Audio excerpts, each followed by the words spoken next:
Hello and welcome to Grading Garrison, episode 3. Alright, so on this week's episode we are going to be looking at the improvements that my students have been able to make on the HiSET test. They worked very hard the last 2 weeks studying and practicing for the different aspects of the HiSET that they need to work on, and they really put those skills to the test this week, and I'm going to show you some of the results that we had, and I'm pretty excited about them. Also, I'm going to have a guest on the vlog this week. My good friend and colleague Phil Neely is going to join for a minute just to give a quick spiel on how technology has changed since he started working. He's been in the education field for a little over 2 decades, so I'm excited to see what he has to say and what he can bring to the vlog. So I just realized that some of you may have never heard of the HiSET before, or you may know very little about it. So in the description below, I'm going to leave a link that gives a more in-depth description of what the HiSET is. Now, here's a quick word from my buddy Phil Neely on how technology has changed in education throughout his career. My name is Phil Neely. This is my 26th year in education.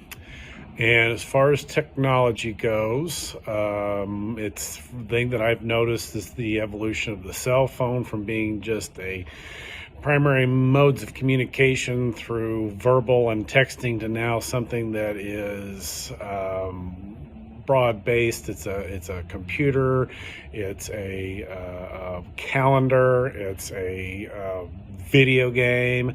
I've seen it become a tool for education, for learning, also a distraction, and things like that. It's been a source of bullying and all that. As far as education, I don't know. I definitely think it's something that we have to learn to deal with and cope with, and because it's going to be in a kid's pocket and it's their personal property, and that's definitely something that's hard to police. So as far as technology and the evolution of technology, the cell phone is something that I've seen evolve into something that's a element of good to also an element of just not so good. So there you go. Okay, here's an example as to how we use technology in a positive way for our students to study for the HiSET. So I've set up a fake student here. And let's say this student still had to take math and writing on their HiSET left. So let's say we set them up with math. What they do here is they will take a diagnostic pretest to see what areas they are struggling in the most. And let's say this student was struggling with data analysis and probability. We would then set them up with the HiSET Math Tutor course for data analysis, probability, and statistics.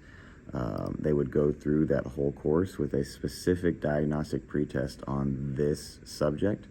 They would be able to work through it, and then we get to test how they have improved on their next test. All right, we are at MACC. It is our local community college. It's where our students come to take the HiSET test. So we've got about 6 testing today, hoping to see some improvements on some, and others are taking it for the first time, so we're hoping we do really well. Hopefully here in a little bit I'll be able to show you some examples of some updated scores, and we'll go from there. Now we have some results back from one of our students, and I'm excited to share. So this student had only passed their reading test on their first try. They got close on math, science, and social studies, and was a little bit away on writing.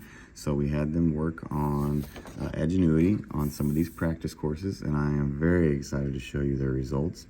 They got +5 on their math test, +1 on science, +2 on social studies, and a whopping +4 on writing. So that was a dramatic increase. They raised their total score by 12 points, and this student is now considered a graduate from our school with this past HiSET test. We're very excited for him.